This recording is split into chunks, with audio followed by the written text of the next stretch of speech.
Breaking news out of the United States. A Maryland judge has just handed down a sentence for former Manitoba reservist and alleged neo-Nazi recruiter Patrik Mathews. Hilary Johnstone is following the story for us from Ottawa. Hilary, what's the sentence?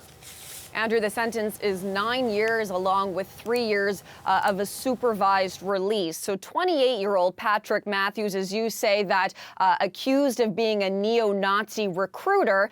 And this sentence now is in relation to some weapons charges that he has previously pleaded guilty to in relation to what the FBI has described as a neo-Nazi plot to instigate a race war in the United States. So just to sort of remind everyone here, he was an Army reservist, this 28-year-old Patrik Mathews, Canadian Army reservist.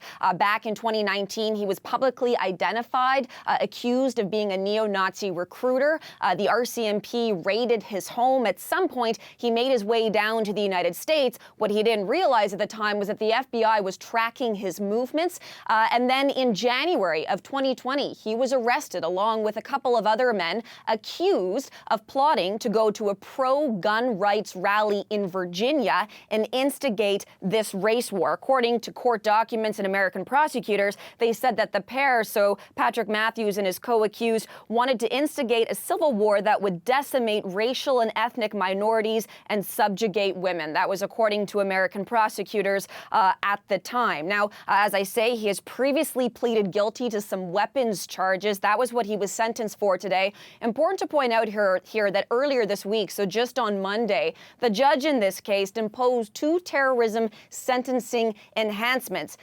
These men were never charged with terrorism offenses. They never pleaded guilty to terrorism offenses. But what this judge found was that there was sufficient evidence to show that they intended to murder U.S. federal law enforcement officials. That is why there was this sentencing enhancement. So prosecutors had been asking for 25 years. The defense had argued for about 33 months. As we found out today, 9 years with 3 additional years of supervised release. We understand from our colleague Karen Pauls, who has been down in Maryland reporting, that his parents, the Patrik Mathews parents, were in the courtroom today, and that after the sentence was read out, he then spoke. And I do have a quote here. This is from reporting from our colleague Karen Pauls.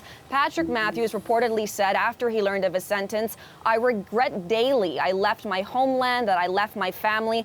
I just want to go home so I can do my best to make amends to my family and to my community." The judge then at one point also responded that after hearing some of these recordings that had been made of Patrik Mathews and his co-accused, that he did not believe that these men were just talking, that he believed that there was a real threat here to the United States. And today we have this sentence. Hilary, thank you. The CBC's Hilary Johnstone in Ottawa.